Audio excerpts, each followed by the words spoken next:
Hi there, Evan here at the Chronicle for Wednesday, March 11th, 2020, where that future starts today. First story I'm going to cover, the Bank of England cut 50 basis points this morning, following the lead of other central banks globally, which then followed the lead of the Federal Reserve doing the 50 basis point emergency rate cut last week that really started the panic in the stock market. Now you think they're done panicking? You think things have magically turned around again? Well, these analyst notes on what the Federal Reserve and the Bank of Canada is going to do at the next meeting state otherwise. JP Morgan, in fact, actually has the Federal Reserve cutting by 1 full percentage point at their meeting next week, which would put the Fed funds rate at 0.25%.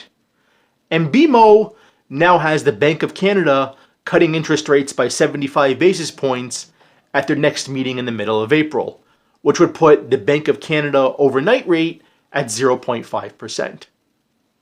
Now look, at the end of the day, things are getting worse, not better. Now what's caused the central banks to panic? First, credit spreads. Corporate credit spreads, both in investment grade and junk bonds, have blown out. Margin pressures from declining sales as people lose their jobs and have less disposable income. And then less disposable income, less sales, less profits, making it harder for corporations to service their debt. People losing their jobs? That's the big part they're actually looking at. Unemployment going up globally. They know this, they see this. You know why? Both central banks and governments see the amount of people filing for unemployment claims after they lose their jobs.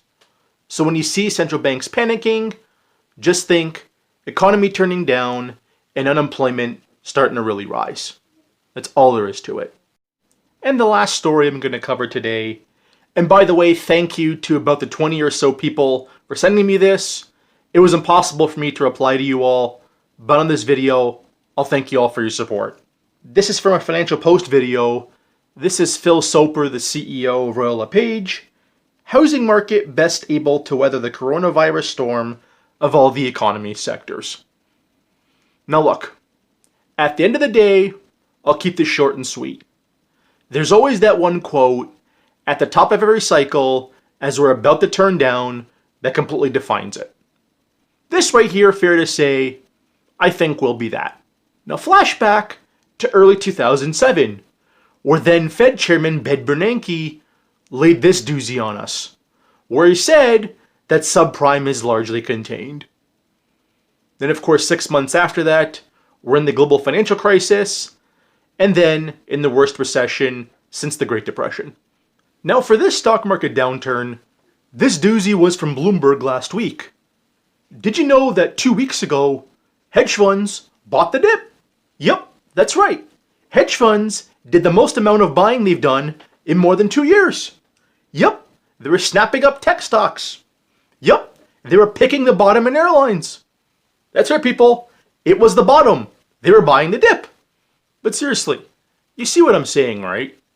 At the top of every cycle, as we're about to go into that downturn, there's always that one defining moment.